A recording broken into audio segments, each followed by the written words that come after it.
Welcome in to the show where we will be getting you ready for the Saturday DFS main slate. I'm your host, Jordan Vanek, and as I'm joined with Chop. Usually on the Thursday show, we are breaking it down, but it's nice to get some insight as the week has changed. Some of those injury news has come out. Chop, how are you feeling about the slate today? Feel pretty good, but then I usually do, unless there's some really obvious good chalk. Those are the slates I feel like, dang man, that stinks. This one doesn't feel like that. It doesn't feel like there's a terrible mispricing out there. The chalky players are being gravitated to because they're just really good.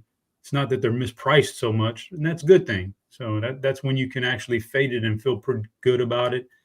And then there's some other spots out there that some good games. Yeah, I think it's going to be a fun slate. I'm looking forward to this one. Yeah, no, we have some weather impacting some of the slate, which Roth was able to break down over on college football. We were able to get some of that news. Obviously, hurricane has been going through all of like southeastern areas, but UCF Colorado is luckily probably not going to have much of an impact. The storm is well past it. It might be some showers just because it's Florida, and that's just how things go. But for the most part, like, we should be pretty clear with weather, and he'll be able to update hopefully before the slate. But yeah, it's obviously Maryland, Indiana. There might be some sustained winds, light area or wind, but everything else looks pretty normal for this week's slate. Not too big of an impact based on where the chalk is going. But I'm super excited to get to this slate because we finally got some of the data points that I've been waiting for. And if you haven't already, check out the main slate article I put together. It's got all you need. But let's get into it, Chop. Let's start with the quarterback position over on DraftKings. There's three guys over that 9K price tag in KJ Jefferson at the 8,900. I know on Thursday you're loving KJ Jefferson because you feel like he can steal some of those touchdowns from RJ Harvey. How are you feeling about the top of the quarterback position? Yeah, I like them all. Obviously, I think it's going to be tough to get these guys in your lineup with the way the pricing is. But like, I feel good about Jackson Dart. Obviously, want a good PCM, but 9,800, oof, that's a big one. Okay, but I'll go there. You drop off by only 400, and you get a Shadir Sanders, who is really good. And on another slate, I'd like him a lot more in this matchup because I think UCF, like, it's really early in the everything could change with the scheduling, but they kind of look like a pass funnel, to be honest. So I didn't mind Sanders, but boy, I could spend 400 more and get Jackson Dart because Sanders, I'm not going to get very much rushing. Every once in a while, he'll pop in for a rushing touchdown, but Jackson Dart, that guy can run if he chooses to do that. So he's got that in his back pocket, as does KJ. Now, KJ doesn't just have it in his back pocket. That's kind of his game when he's really good, is just running the ball, right? It's a matchup with Colorado, man. I just can't get that out of my head. Like, they're just not a good defense in general for having one of the best all-around players and the best two-way player in college football. And they sure do seem to have a lot of issues in their secondary at times. And so, maybe he gets something rolling passing, but he's definitely a running threat. It's only a matter of time before he kind of gets turned loose on the ground, I would imagine. So I like these guys. And we got word this morning that it's Quinn Ewers is out, so we don't even have to sweat the switch at 315. Arch Manning is the guy, and he looks pretty good too. And, surprisingly, you might sit back and you might have thought he's a Manning. We think about Eli and Peyton, and so Arch is also a pocket guy that's not going to give us much rushing. But I don't know if anybody's caught those highlights. He has that. He has that in his arsenal, man, to break a run for a rushing touchdown too. So I love these guys. I guess the biggest issue here is, unlike some slates where we've got ridiculous pricing and guys are egregiously mispriced in the 3K range, 3 to 4K range, there's not that this week. So it's really tough to get to these guys. And that's what I kind of like about the slate. You have to work to get to a Jackson Dart, who's my favorite of this bunch. But, you save 900 with Jefferson. He's a pure upside play to me. And if he gets his running going, look out in this matchup because Colorado can keep pace, I would imagine. Yeah, he's also the same price as RJ Harvey. So like it's one of those things where if you're second quarterback, like whatever price, if you go down to like the Miller Moss or Curtis Rourke, and you're playing RJ Harvey, then you could technically flip it for that 7,100 player and just get to KJ Jefferson in your lineups. But for me, like I'm all in on Arch in this slate. I just think the way Sarkisian's designed the offense is exactly what you're looking for with a applied total of 48 points this week. Like last week, he targeted the running back 7 times, Jane Blue. He had 25 carries and 7 targets last week. But the one thing he did with his receivers is everything was downfield. Like Arch Manning was not throwing over the middle, not throwing like these shorter area routes, which against Mississippi State, downfield's wide open. If you throw it to your running back out of the flat, he's still going to have a lot of production because Mississippi State can't tackle.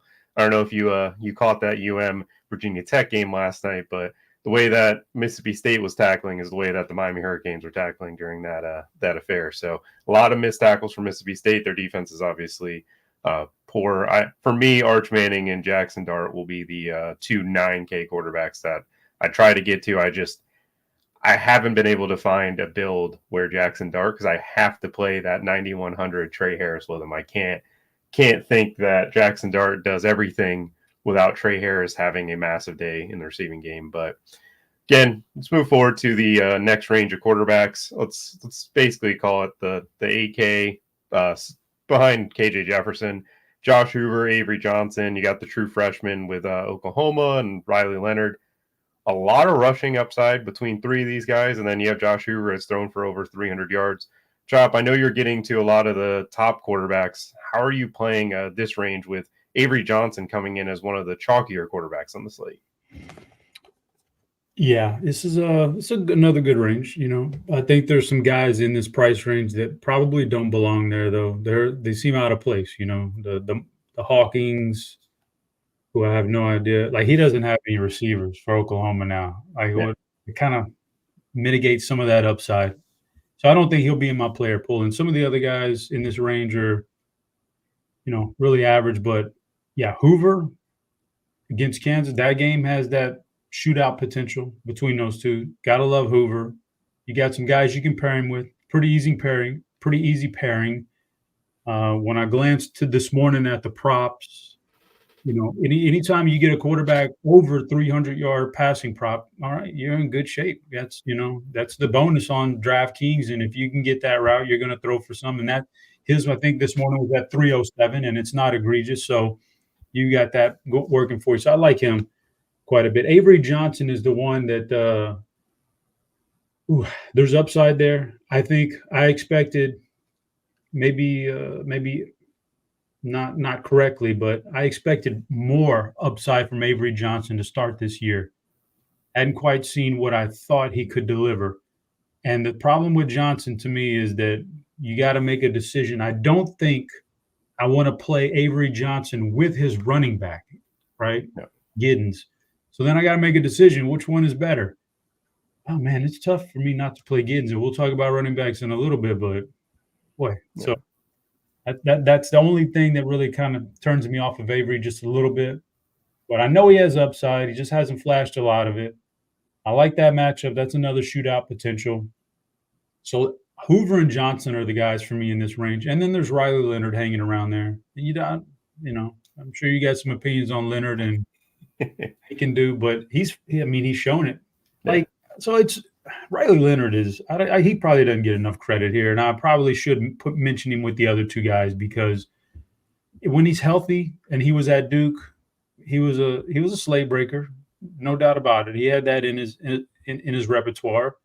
And now he comes here and he's feeling healthy, and this is a seemingly pretty decent matchup. He has as much upside as any. He's actually flashed it already, but with the offensive line injuries for Notre Dame, and they're not whole. They're not like they were in week 1.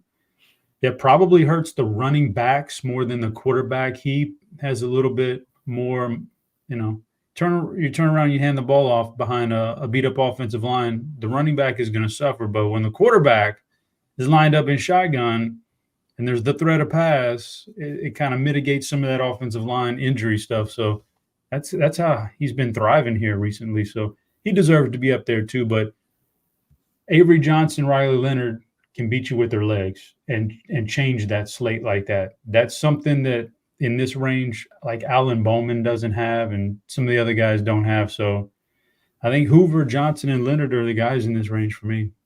Yeah, Hoover is my favorite out of this range just because of where the ownership is lying with his receivers. We talked about it pre-show, where we'll get into some of those guys later. But I mean, Avery Johnson and Riley Leonard just don't have.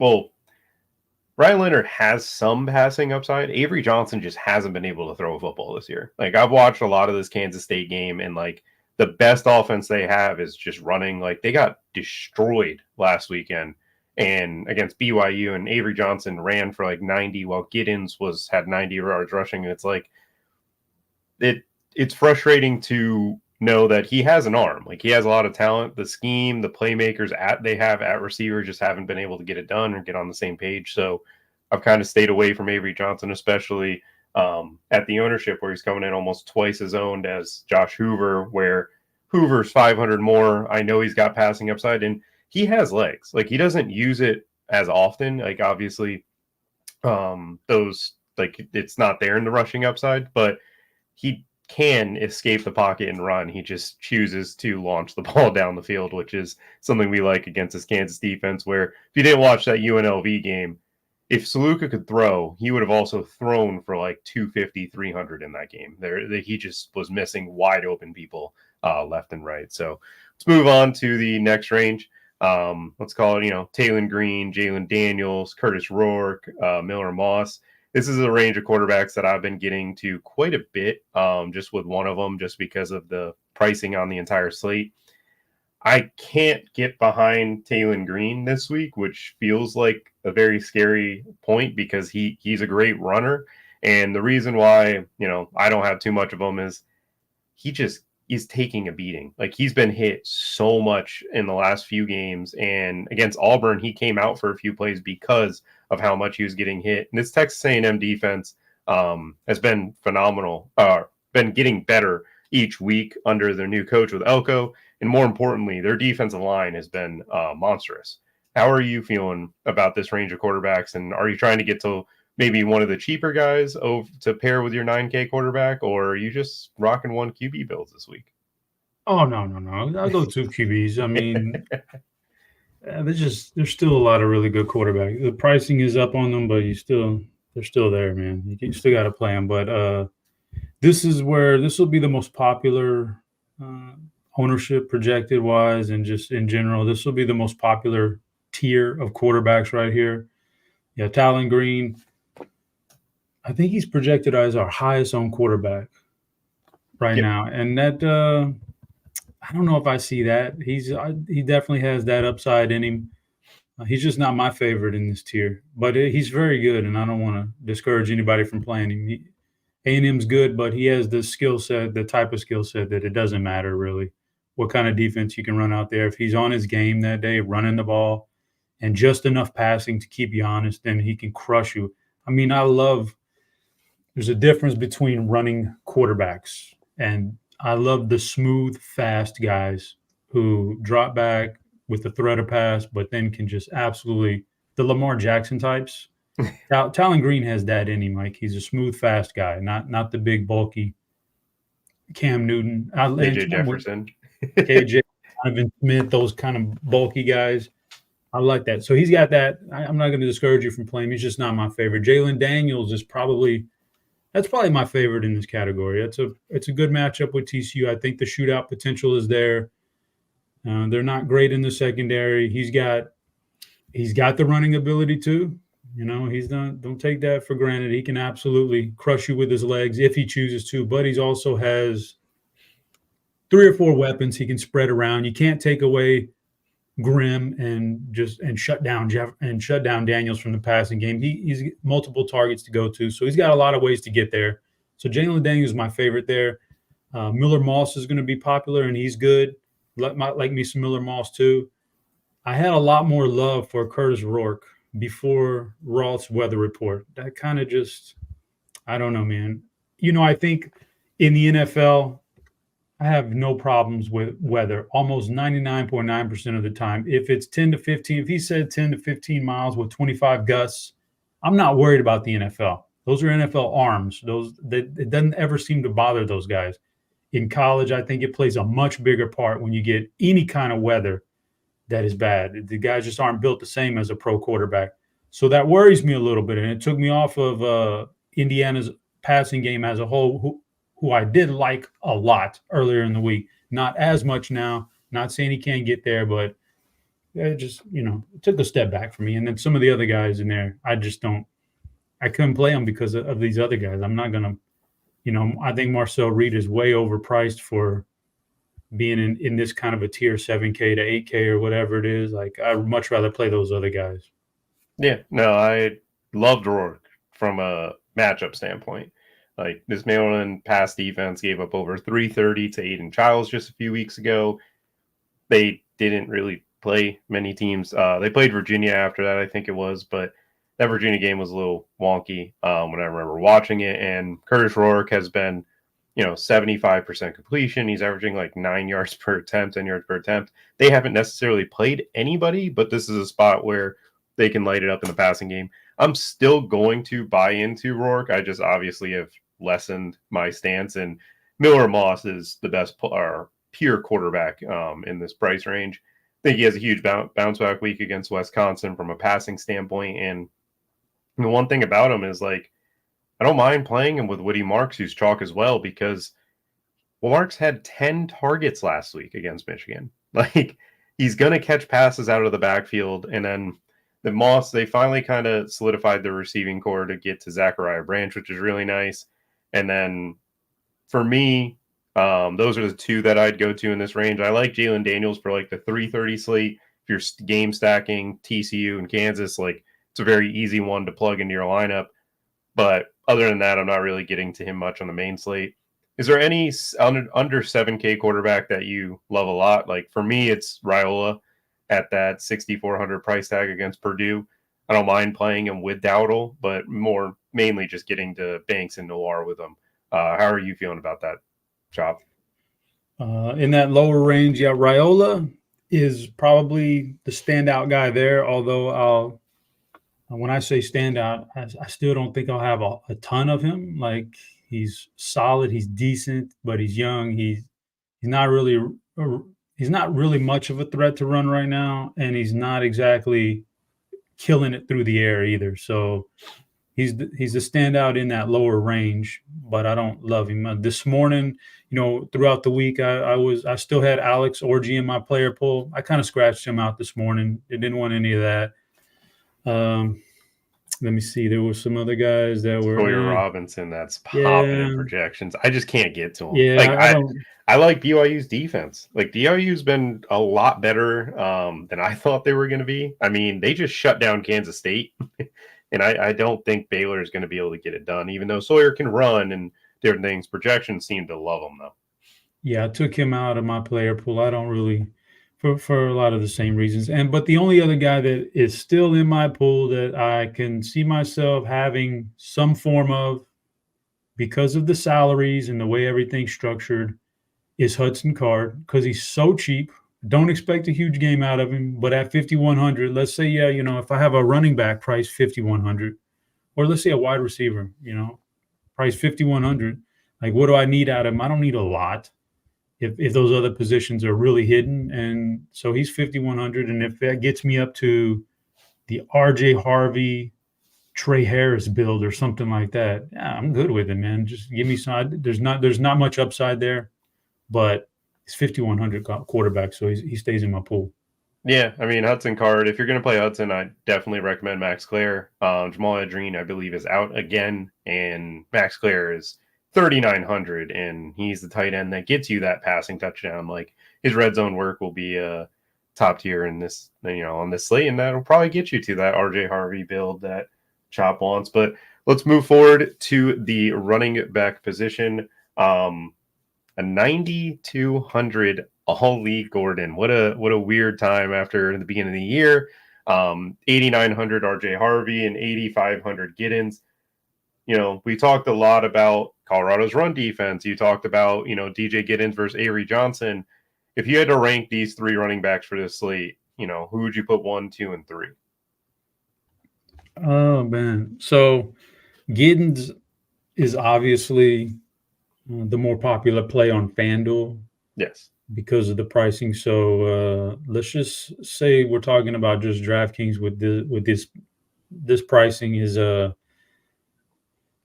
RJ would be 1, Giddens 2, Ollie Gordon 3, and then there's a big drop off there. But not to say that Ollie Gordon isn't gonna come out and man, he's not gonna be bad all year long. He's not a bad player, and this is Kansas State is a decent defense, especially they've historically been pretty good against the running game. They're solid rush defense. That's what they do.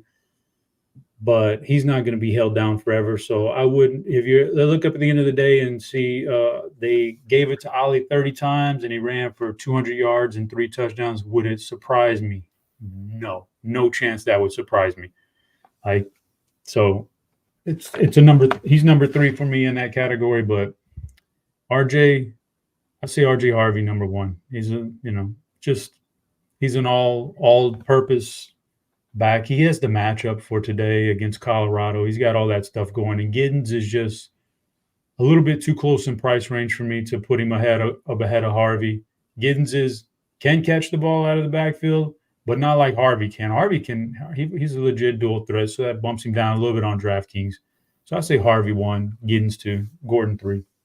Yeah, I think Giddens is just a great GPP play, just off the price. Like if you are going to KJ Jefferson to steal the rushing work or rushing touchdown variance of Harvey, like Giddens at 8,500 is a great play. It feels like Giddens and Avery Johnson and RJ Harvey and KJ Jefferson, you can kind of maybe mix match the TD variance with those 4 because all of them, from a matchup standpoint, like we think they're going to be able to run the ball with success in their respective matchups, especially UCF against Colorado. And RJ Harvey obviously has an explosive upside, but can he actually control, the red zone work over KJ Jefferson is to be determined. But let's move forward to that 7K range of running back, led off by Jaden Blue with a 48-point total in the game, 23 points projected. And then Woody Marks at the 7,100 price tag. I think for me, they're 2, 1A, 1B in this price tier. Like I don't mind getting to either of them. Marks and Blue both have a lot of upside as pass catchers. Like I said, Blue had 7 targets last week in Arch Manning's first start. Like Steve Sarkisian wants him to get into rhythm, get it to his running back in space. And then Woody Marks, 10 targets against Michigan. Wisconsin's defense, very zone-based defense, is going to be playing a lot, with deeper. And as a result, when you see zone coverage, sometimes you're just checking down to your running back when the play isn't there. And Marks will obviously add a lot of work on the ground. How are you feeling about the 7K range at running back? And is it just those 2 for you, or are you getting to that Darius Taylor's, upside where you wrote it up in the expert survey that Michigan was going to have 2 backs or 2 guys in this game were going to have over that 100-yard bonus? Yeah, I'm kind of coming off of that take a little bit, just a little bit. But I mean, like it's Minnesota and it's Darius Taylor and he's a workhorse. And what you think about football in general is college and the pros is that like last week was a top 15 matchup for Michigan with USC. So sometimes you get in there and you game plan for something like that, a little bit extra focus, a little bit extra energy, and then the next week is a natural letdown. So maybe there's a little bit of a letdown for Michigan, and Taylor's can be an absolute workhorse, and this is an environment for the 2 workhorse running backs in general. So I've cooled on that a little bit, but it's definitely still a potential. Like it's Darius Taylor. He could go 30 carries and average 3 yards to carry for most of those and have 1 decent run and still get your 100. And anytime they get inside the 5, fall down inside the 5 somehow, he's going to get multiple opportunities. So he's there. He's a GPP guy, and that's fine. Jaden Blue, obviously really good. I think the big question mark for this game with him and the passing game is how much do we get out of him? If we're up, and we both agree that Texas is going to absolutely do what they want on offense here.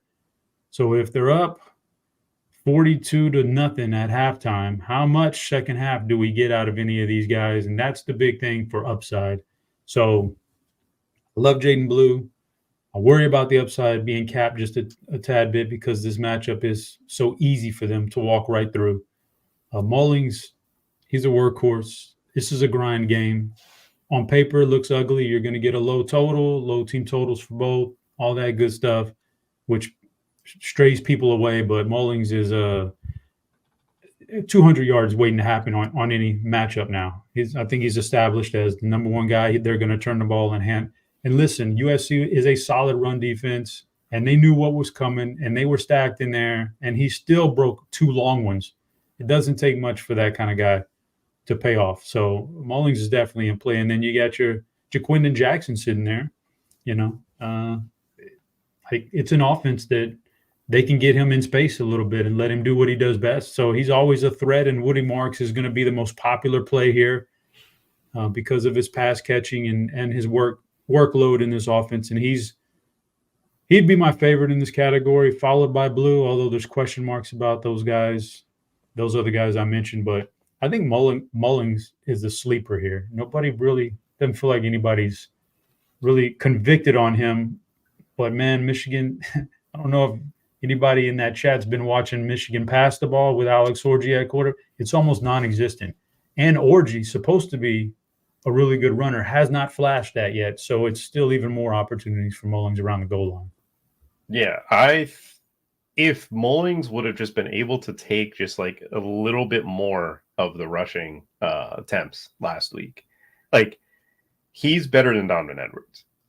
He showcased it all season, but they're in this 50-50 split. And yes, they run the ball a lot, but it's one of those spots where like Donovan Edwards can obviously break one. Donovan Edwards can be the one that scores a goal line touchdown, which would take away a lot from Mullings. But we just watched Iowa with their offense have a running back go for like 150, I believe, in 2 scores. Like Mullings has that upside. I can't trust it enough at the price. Like if he were 64, I think I'd be all in on Mullings on this week. Like as a pivot off of Devin Neal and just different things. But at 72, it's just difficult to completely pay off given the role and given that Donovan Edwards is still taking such a large share of that workload. But other than that, like I agree with you, Blue and Marks are just 1A, 1B. Jackson, he's been nicked up here and there throughout the entire season. But obviously he's, still a very, very good runner. I just worry about the Oklahoma defense. Like they're legit shutting down Tennessee's offense the way that they did for a majority of that game. Like if it weren't for their turnovers, like they would have been able to hang in there a lot longer. And that really impressed me. But move forward to the next range of running backs where it seems like it's just one guy that's getting the love.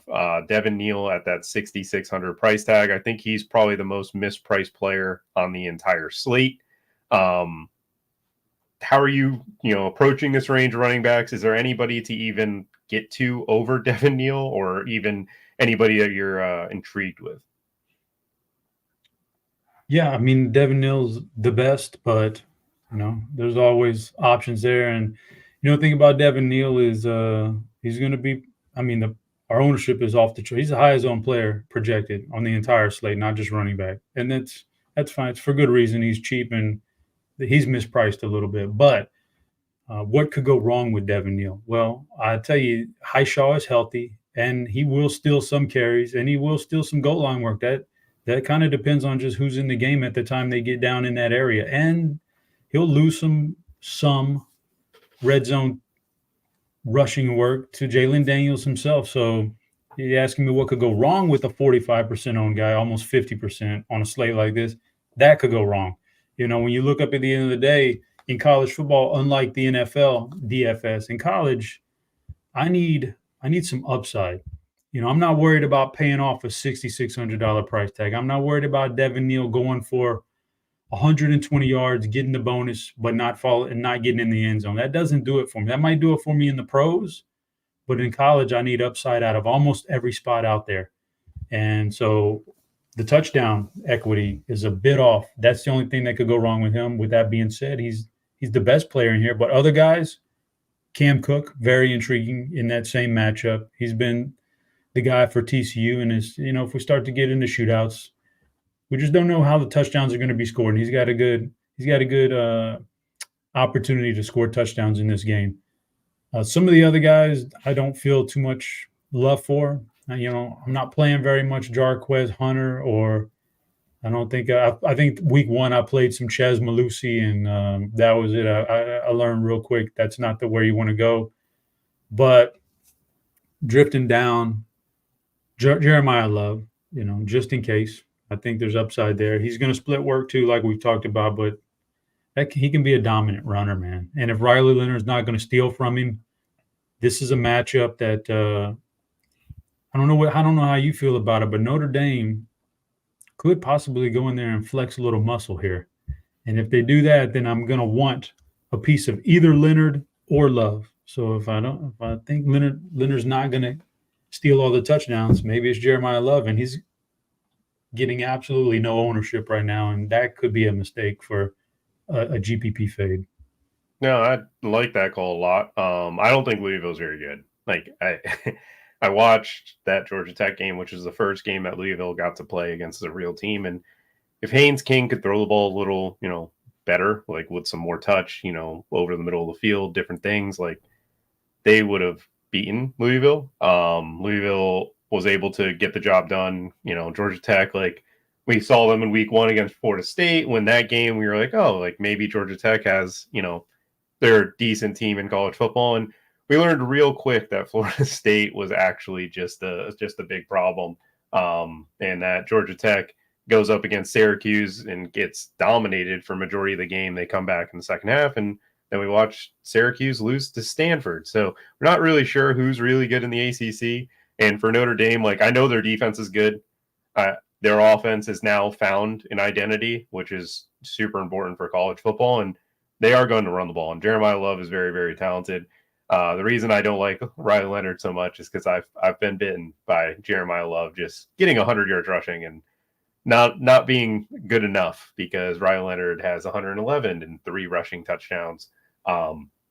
Which, speaking of the Notre Dame run game, Dante Dowdle is in a prime matchup this week for Nebraska against Purdue, because we saw this Notre Dame run game absolutely destroy Purdue.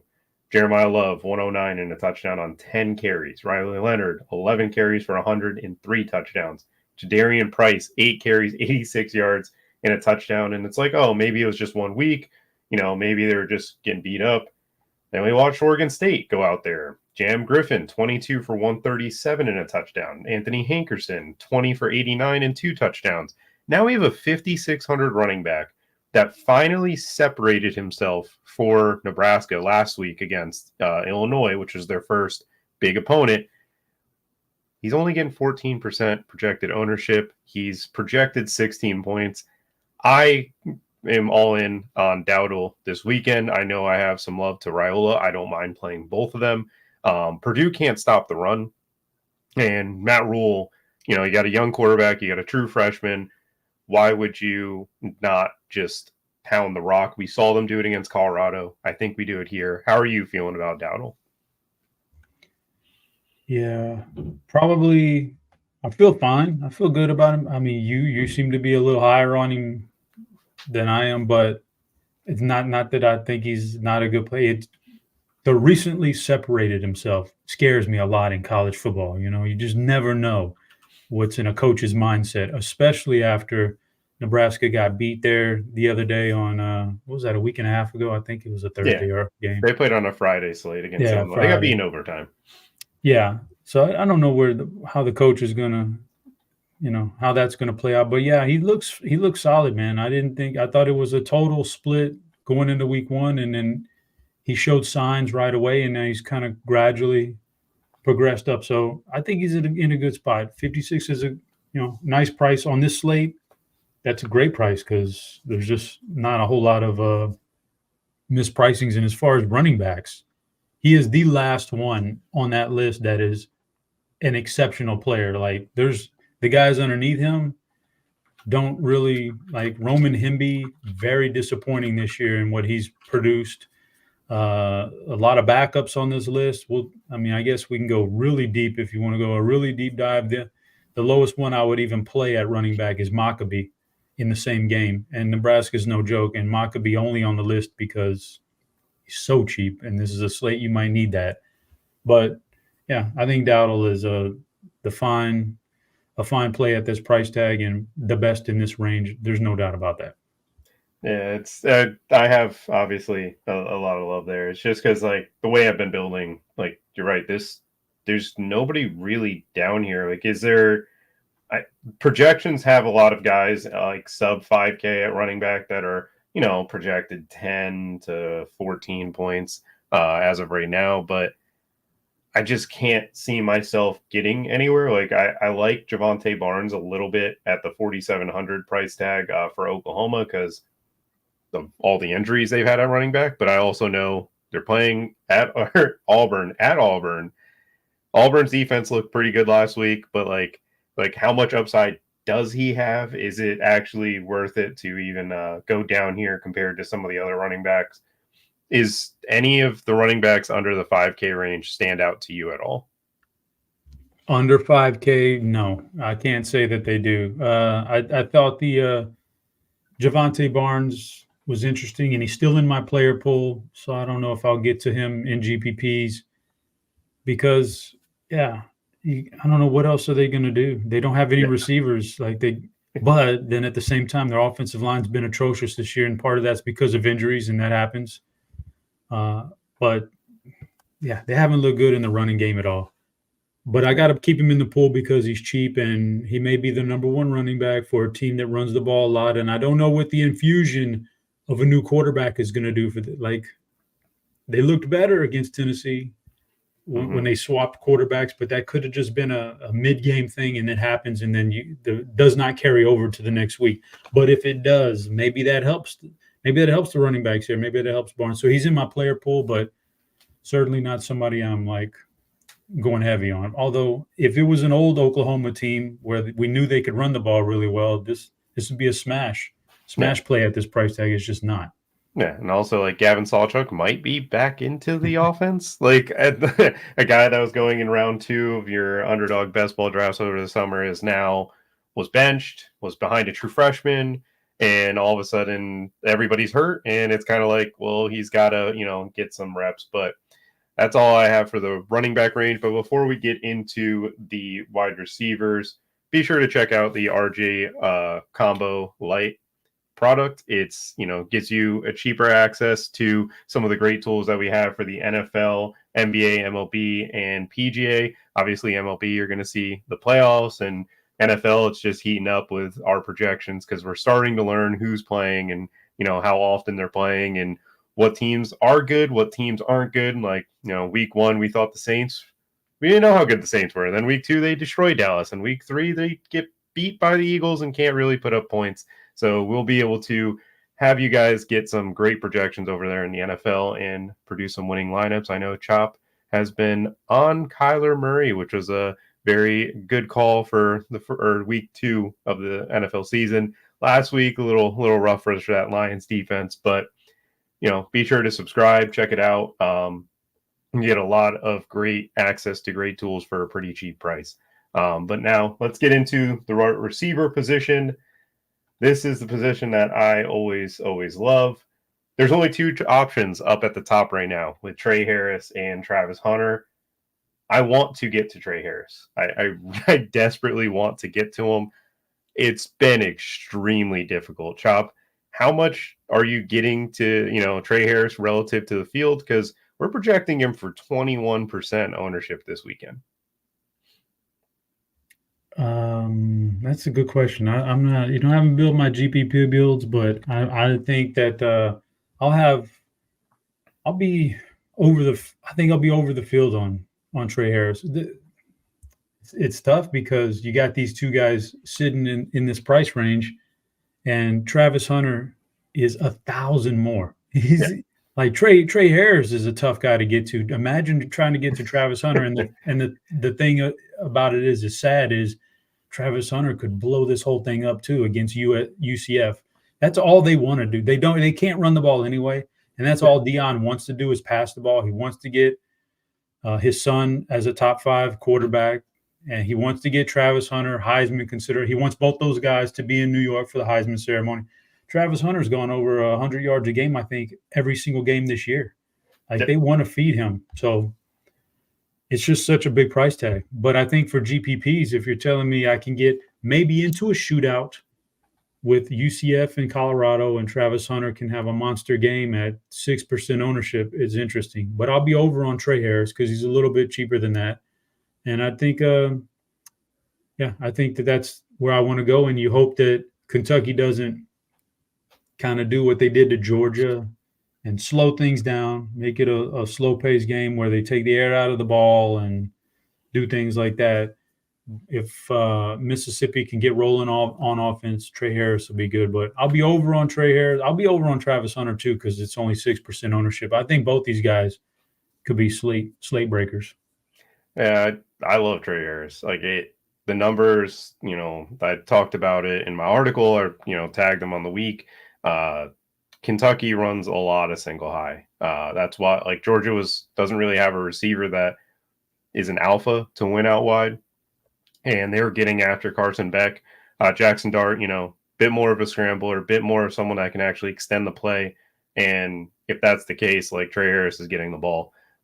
This is one of those matchups for him where down the field, he's just going to kill it. And Travis Hunter, I think he's going to get over 100 yards. Like, I don't think UCF's defense is going to slow him down at all, but it's one of those spots where can he pay off the price tag? And both of these quarterbacks have quarterbacks at 9K. Like, it's extremely hard to stack. Like, even the run back, like, you're like, all right, I want to get to Travis Hunter. Well, RJ Harvey's the real run back. He's 8,900. You can't really plug in or do much else with your lineup after that. So it'll be intriguing to see the lineups that get built with them, but there are some sub 4K options at receiver that we'll get to later. Now let's break down the 7K range because I love Ty Felton. I think he's one of the better receivers in the country. He's in a great matchup against Indiana. The weather has brought me down a little bit on him, especially at that 31% ownership. But Jack Beck at 1% ownership in that game just doesn't sit right for me. Like, I feel like we have a lot of bias towards Xavion Williams and JoJo Earl and JP Richardson, but it's like, it's just Ben Beck. Like, Beck is a tight end from LSU, transfers over to TCU, which you pointed out on the Thursday show. And his game log, 6 for 139 and a touchdown. Then they play a team, Long Island University. He's 2 for 11. That's nothing. 9 for 200 in a touchdown against UCF. Obviously, Travis Hunter, it's good news for him. But then 8 for 166 and 2 touchdowns. He's averaging 21 yards per catch right now. I think he's my favorite option in this, 7K range, especially at that 1% ownership. I will definitely be getting to him in Hoover for some of my main builds this weekend. Chop, how are you feeling about this 7K range? Do you have the same love I have for Jack Beck? Yeah, I think he's pretty awesome here, and it's a good matchup, and we've talked about it already. So Beck is good. I think this is a great range in general, though. Like if you can get to Felton, that's good. The weather is the only thing. Yep. Like, and we might be putting too much stock into it. You could tune into that game, and it absolutely makes no difference at all. 10-mile-an-hour wind is really nothing for any of these guys. It's just when you start getting up over that, and we think about gusting winds and stuff, that could change things, or a little bit of rain, whatever. But it might not make a difference at all. And in that case, Felton would be incredible. But you know what? I also have, if I like KJ Jefferson, I got to take a shot on some Kobe Hudson. And, that's a big play guy. He fits FanDuel scoring more, but you can still play him anywhere. If we get into that kind of a shootout game, that's a good one. Beck is good. We haven't talked about Presley. Like, I understand Oklahoma State has 3 guys they could go to. Any of these guys could get it done, but for sure Presley is the number one. Like in a vacuum, if all things were equal, Alan Bowman would love to go to Presley almost every play if he could. Like he's the security blanket who has a little bit of electricity after the run, can get red zone guy, get touchdowns for you. This game could sneaky turn into a shootout. Kansas State, Oklahoma State. You never know. It's Big 12 football, man. So you got that. We're probably not even going to get very much ownership and talk very much about Andrew Armstrong, but he's the clear number one for Talon Green. Like, no doubt about it, the number one. If you believe Arkansas can make some adjustments and move the ball a little against Texas A&M, then Andrew Armstrong makes for a good play. So I think all these guys in this range this might be the best range on the board for wide receivers. Yeah, no, the Kobe Hudson call I like a lot. Like, Travis Hunter is an unbelievable two-way player. He's one of the best in the country. He gets beat. Like it happens to cornerbacks. It happens to someone that's playing 100+ snaps every single week. He gets a little bit tired. How much does that take away from his? How much does that take away from his defensive? Because that's, you always see wide receivers on offense. They sub out so much. Cornerbacks don't really sub out. Like pure out wide cornerbacks are almost the good ones, in like you see in the NFL and college for the most part. They're out there. They don't get subbed out. If you sub out a replacement at cornerback, guys are targeting that right away. So those guys, how much does that take away from his coverage skills, man? Just being worn down. And like people expect him to travel. Eric at Stanford last season, he traveled with Eric and Monora for Stanford. I can't say his last name ever. He went for 300 yards, I think. You can go watch that film back to see. Travis Hunter is, one of the best players in college football, but the wear and tear it gets to him. Like it's not, he's still a human being. He still, gets tired. And if he does come out of the game, like that opens the door for even a bigger play opportunity. Hudson gets downfield too. Hudson will wear you out, man. That's not, what I did notice now that you mentioned it, a lot of Travis Hunter's best work is done within 10 yards of the line of scrimmage. Get downfield. They might wear him out downfield. I'm starting to think about the old Kobe Hudson play now, man. Yeah, I mean, if you like KJ Jefferson, he's the guy. Like, if you want, because obviously we get KJ Jefferson to be good if he's running the ball. We get KJ Jefferson to be great if he has a 250 yards passing. That's that's where Hudson comes in. And to be honest, Hudson probably gets 170 of that. Like we don't really throw the ball to anybody else. Like Xavier Townsend, 8 points in projection, 6,100 price tag right now. Like that tells you all you need to know about where, he is on the field a lot, but he's not exactly doing a ton. I don't think someone in the chat just wrote, is can Harvey and Hudson both get there for GPPs? And I don't. It's possible because it's college football, but like the price tags of both of them just feel too much to bite off for what they would like the TD variants. Like UCF can definitely put up all the points, but paying off that price tag is a bit much for me. But going forward, next range receivers, I talked about Townsend, just not even really in play for me at that price tag. You got the two Colorado receivers, Jimmy Horn and LaJohntay Wester. Both of them very similar in projections, not getting a lot of love. I think this is a very big key to the RJ Harvey stacks. Like Wester or Horn, both of them have made it happen. Wester's been doing it recently. Horn did it in that week 1 game. Chop, do you have any, lean on either of these guys at all? I know that you're playing some of the UCF players.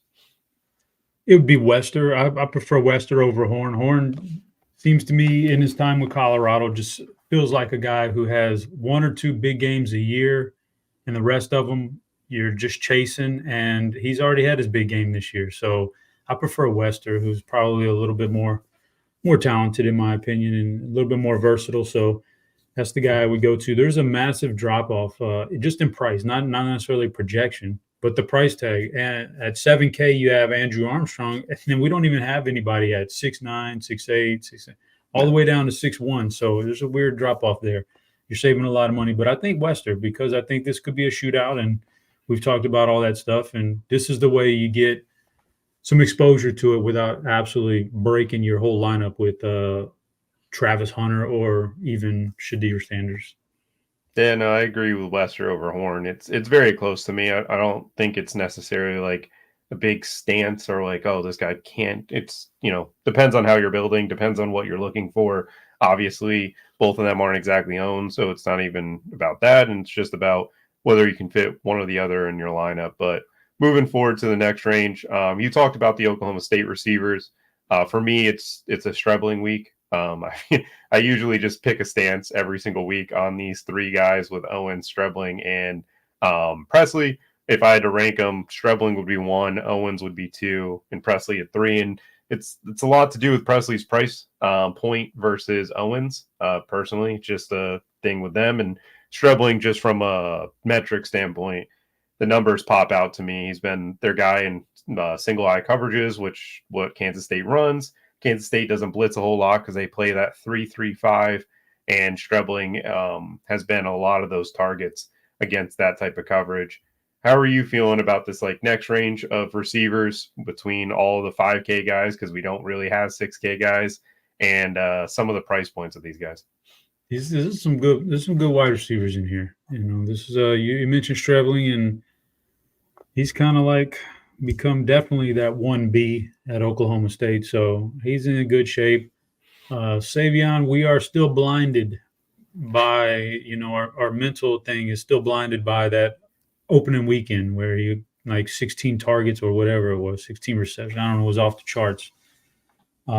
He's not that guy, but he's still 5,800, and you possible shootout against Kansas. He's still a good player. Last week because of pricing, we were on Kevin Coleman. Not so much this week for me. Ja'Cory Brooks the same last week. Big time chalky guy because of the pricing and the matchup this week. Yeah, 57's enough on him that I don't need to do that against Notre Dame, who's shown to be a pretty decent secondary. All right, and your boy Colston Lovelace is going to suit up today. It looks like last I heard. Yeah. He was going to play. I just did this price tag, man.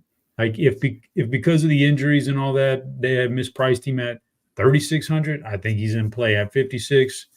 I don't think I can play him here, man. But then we get to some guys that definitely have potential. Surratt is a really good receiver for Indiana. He's 5,500.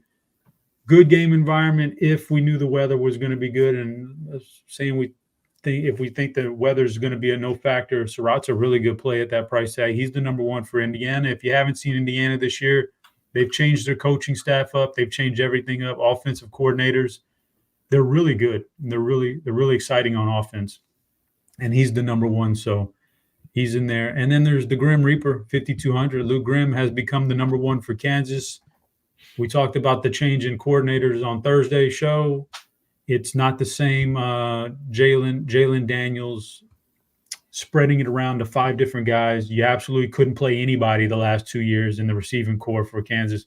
Maybe there's a philosophy now to get the ball more to your best player. That they might think that's Luke Grimm, best player at wide receiver. So I think he's in play absolutely, and should be pretty chalky too at that price tag, and with the Jalen Daniels stack. So those guys are all good. You can follow that up with Nebraska. Noor is a solid player. Matthew Golden has flashed for UT this year.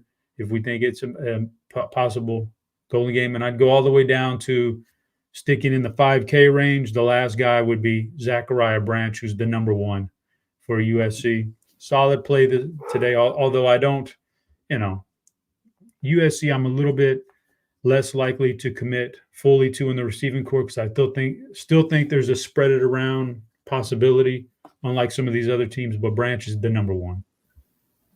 Yeah, no, I love Branch. I tagged Surratt. That was before the weather.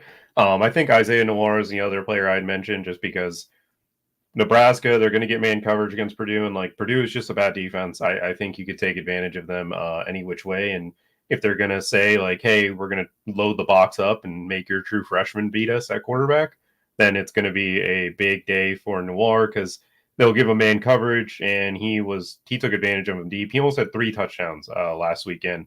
But yeah, to round out the 5K range, like there's a lot of really good plays there.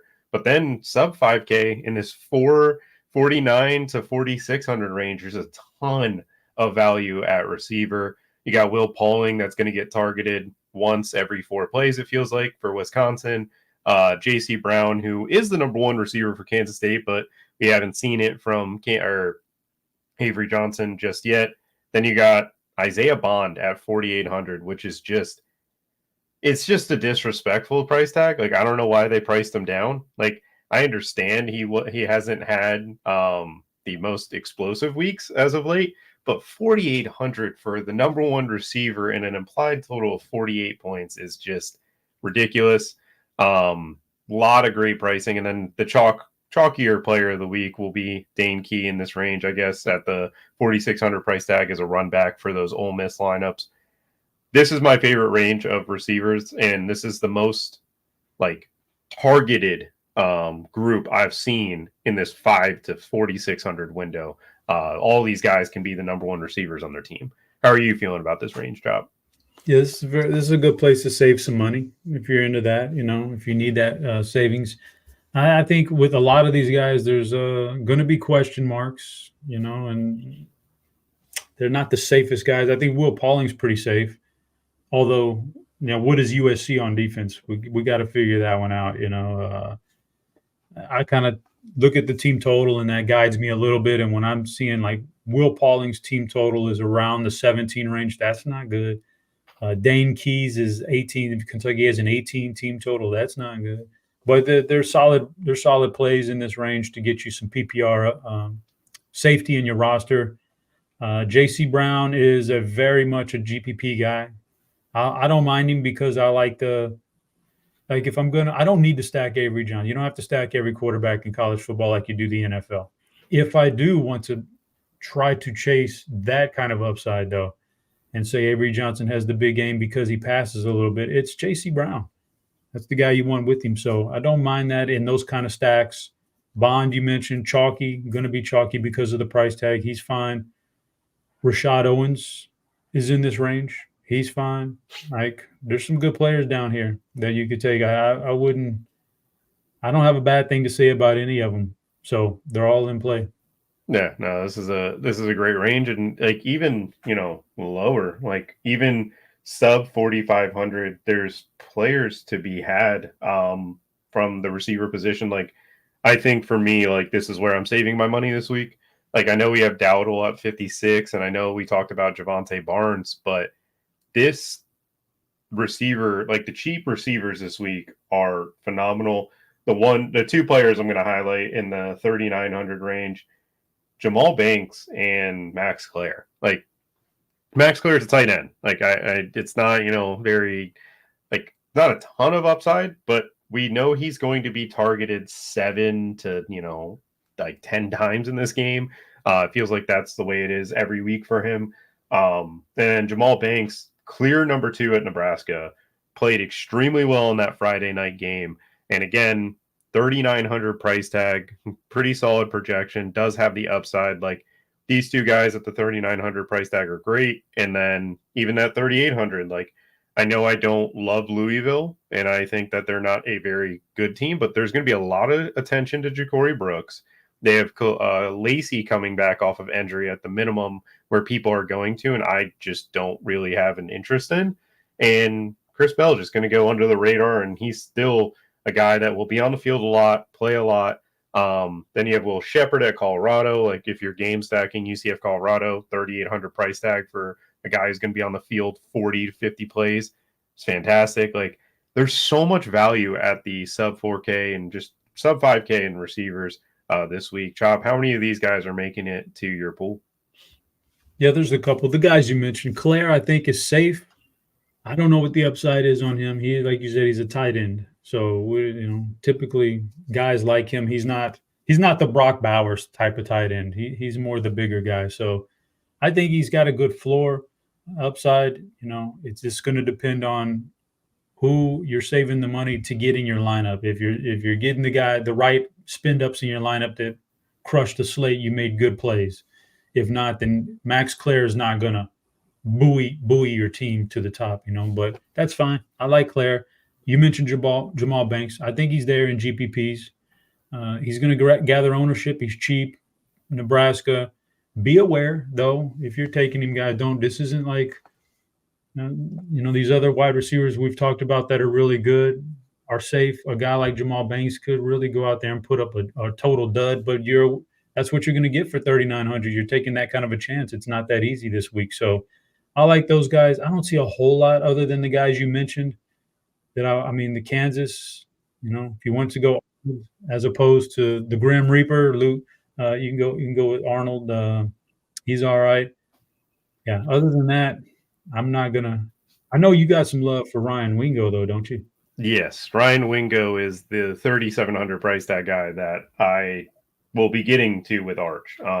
Not playing him without Arch this week just because, like, if he's getting there, it probably means Arch is having a good day. Ryan Wingo has run 11 routes with Arch Manning this year. He's been targeted 8 times. He has 198 yards and 2 touchdowns with him. He's 3,700. Isaiah Bond, extremely owned, and for great reason. Ryan Wingo, nobody's playing him, but it's clear that Arch and him have a connection that's better than anybody else on the Texas staff, and it makes sense for someone who was working with the backups, was training with, Ryan Wingo, because this is Texas's future. I think they could put on a show today. I know Blue's got a lot of ownership and Bond's got a lot of ownership, so it's like that would take away it getting you a lot of leverage on the field. And even if those guys do well, like, I still think Wingo can put up numbers, and I think Arch Manning will play a majority of this game, because why go to the third string quarterback when you can get valuable reps against an SEC opponent and build confidence for the young quarterback in case Quinn Ewers goes out again against Oklahoma or Georgia, which is what they have in the next 2 weeks. So I think Texas is going to put up a huge number here. I don't think they're going to lay out the playbook, but I think they can out-talent Mississippi State, and Ryan Wingo is one of the most talented receivers in the country. Okay, well, I know we got to get out of here in a minute, and I got to finish building some lineups. I want to ask you this though. I'm getting word here on Twitter. Baylor running back Richard Reese, Daquan Finn are wearing sweatpants during warmups, inactive against BYU, and Michael Trigg is currently not on the field practicing with the tight ends. What does that? Does that do anything for you? I think Baylor's going to win, or BYU is going to win. That's what that just told me. BYU is going to get it done. Oh, that's good. Bet BYU. Yeah, just BYU is going to win that game. I don't really like any. That just scares me. It means they're less talented on offense for a team that was already lacking a lot of talent. I'll mention one more guy at the receiver position that I came on to late. Jaquez Petaway for Oklahoma. Again, it's very, this guy could get a dud for you, but 3,300, worked with this true freshman all offseason. It's not going to get a lot of love. It's fit into my builds for how I've been able to play this week. Again, how much upside? I think if 12-point total would be phenomenal for him, but it just depends on how you're building this week. That's all I have for the receiver position. But Chop, I know you got 150 lineups to build.